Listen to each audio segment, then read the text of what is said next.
Hola a todos, mi nombre es Vanessa Mou y yo les voy a hablar un poco sobre el análisis psicosocial del prejuicio. Es importante que tengamos en cuenta algunas de las claves sobre el prejuicio desde esta perspectiva. Básicamente es su orientación social, ya que se trata de un fenómeno que se origina en los procesos grupales y que está inevitablemente unido al contexto de las relaciones entre estos grupos. ¿Por qué? Porque va dirigido a los grupos, porque tiene una orientación socialmente compartida y porque al dirigirse a otros grupos lo que hace es enfatizar en su naturaleza, que es claramente o naturalmente intergrupal. Es por eso que en estas relaciones es que se establece claramente la dirección, el nivel y la intensidad del prejuicio. Otro aspecto que es importante resaltar es que los prejuicios suelen ser previamente negativos o totalmente desfavorables. Otra cosa, redundando aquí un poco, es que el estudio psicosocial permite abordar el prejuicio desde una perspectiva cognitiva, emocional y, ¿por qué no?, conductual también. Es importante tener en cuenta el contenido que vamos a tratar en esta charla, que es básicamente evolución y tendencias, modelos y obviamente en primer lugar las definiciones. Para hablar un poco de lo que son las definiciones, quiero empezar hablando de un señor que databa como Alport. Él mencionaba que psicosocialmente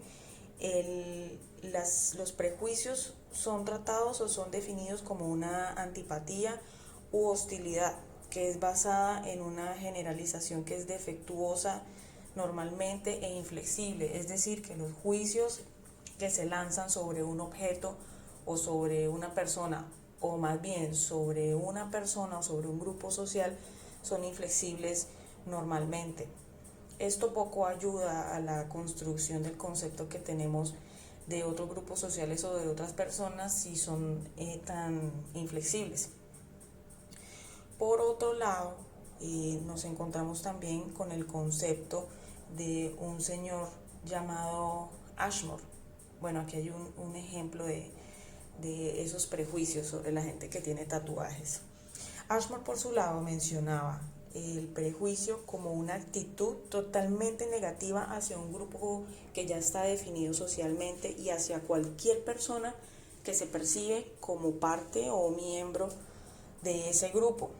Es decir, que si el rechazo era solamente hacia el grupo, no sé, por decir, hacia las personas que manejan bicicleta, si hay un rechazo hacia esas personas o si hay un prejuicio hacia esas personas, no es solamente hacia el grupo como tal, sino hacia todas las personas que componen ese grupo social. Es importante tener en cuenta las manifestaciones del prejuicio, sus orígenes con base al grupo en el que se interactúa. También es necesario tener las características concretas de los grupos que están implicados, así como su naturaleza y su contexto social y político, ya que esto tiene mucho peso en lo que son las relaciones intergrupales. Al hablar de tendencias de estudio del prejuicio, queremos hablar básicamente de tres corrientes que son importantes para definir esto. La primera fue estudiada entre los años 1920 y 1950 y esta representa el prejuicio como si fuera una psicopatología o una aberración peligrosa del pensamiento normal. Ok, prejuicio como psicopatología. Es decir, que aquellas personas que manifestaban una conducta prejuiciosa eran catalogadas como enfermas. ¿Por qué? Porque los estudios se centraban en medir y describir un problema y comprender su origen. Es decir, que la atención que se dirigía a través de ese test de personalidades y actitud. Entonces la persona que en el test salía como, digamos, prejuiciosa, era identificada como una persona enferma y peligrosa. Es decir, que el resto de la sociedad se podía considerar que era una persona normal. Digamos que para esa época era antes comprensible este tipo de estudios. Hoy en día el nivel de los prejuicios o de las personas que lanzamos prejuicios ha aumentado considerablemente. Creo que si tuviéramos vigente esta teoría o esta corriente, nos abstendríamos un poco en algunas ocasiones de emitir conceptos sobre cosas que generalmente no vamos a conocer y seríamos un poco más flexibles. La segunda corriente realmente es un poco diferente. ¿Por qué? Porque habla del prejuicio como si fuera un proceso normal. Es decir, que en esa etapa los estudios estaban destinados a conocer los procesos mentales asociados a la socialización y que estaban relacionados directamente con el prejuicio. Aquí hablamos un poquito de identidad social, también hablamos un poco de instrumentos de cognición que más adelante les voy a mencionar. Es importante tener en cuenta que los prejuicios siempre han estado inmersos en el pensamiento del hombre, es decir, en los procesos cognitivos, porque normalmente tendemos a creer que sabemos cómo son las cosas por simples percepciones que tengamos antes de realmente conocer cómo son en su forma más original o digamos más real. ¿Listo? La otra corriente y tercera en este caso vendría siendo el énfasis en procesos multidimensionales.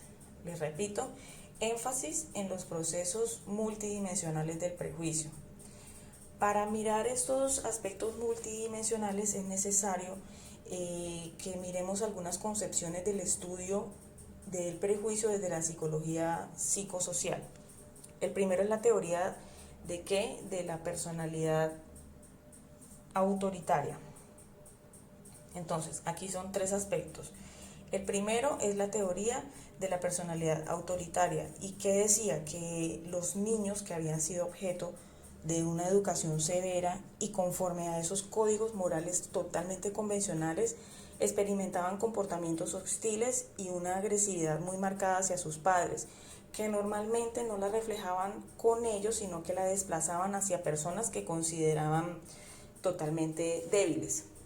Me causa un poco de curiosidad pues el gráfico o la imagen que proyectamos en este momento, porque digamos que toda esta revolución o las creencias que tienen algunas personas sobre el homosexualismo no las expresan tan tajantemente en algunos casos, sino que quienes más demuestran su aversión hacia esto son personas que, como lo dice el documento, posiblemente han sido criados sobre o bajo estándares morales totalmente convencionales y muy estrictos.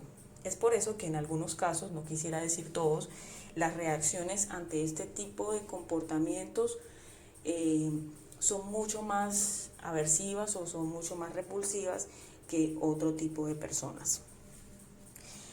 Es posible también que veamos en esta un segundo punto, y es la explicación del prejuicio cuando es realmente un producto de una dinámica grupal.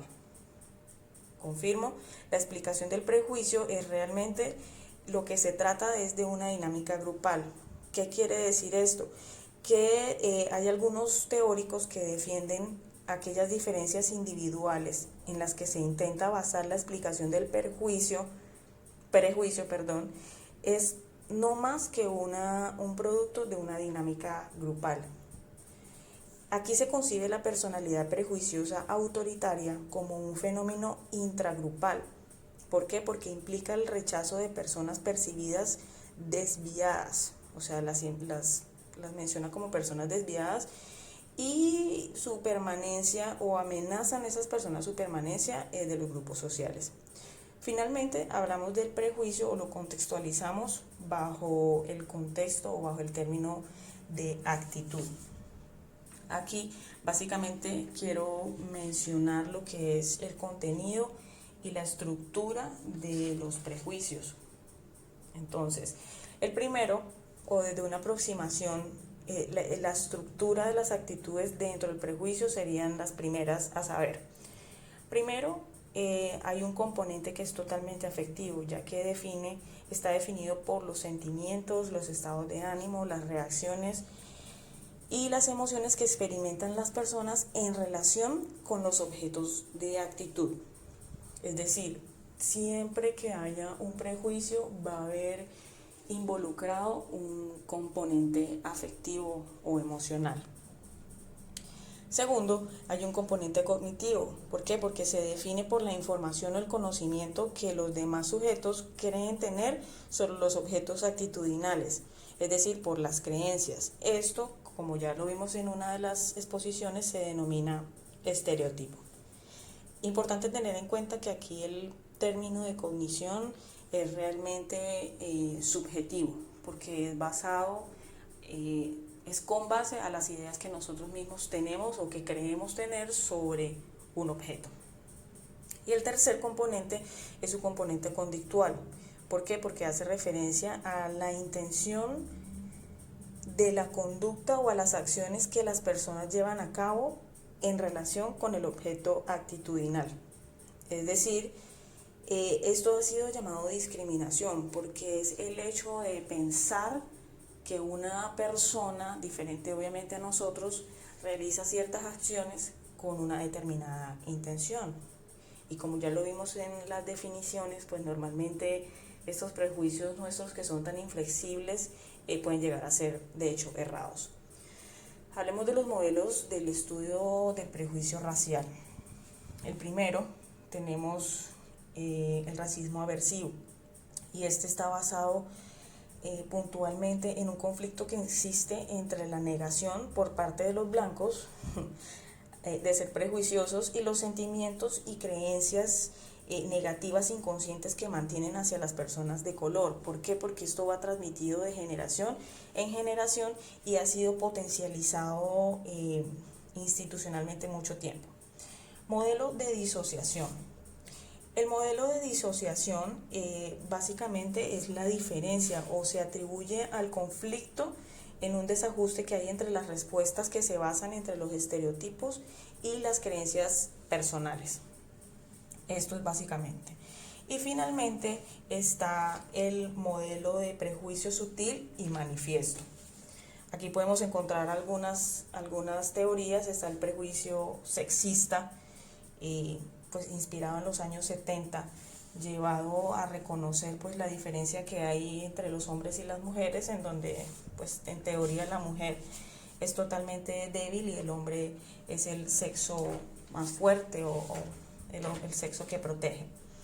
Está la teoría del sexismo ambivalente, donde hay unas formas de medición del sexismo: el patriarcado, paternalismo dominante, paternalismo protector, y normalmente se puede estudiar esta forma de sexismo dentro de dos tipos, es decir, el hostil y el benevolente, donde el hostil caracteriza a las mujeres como un grupo subordinado y el benevolente idealiza a las mujeres como madres y esposas del hogar, al considerar que siempre necesitan a un hombre que las cuide y que las protege.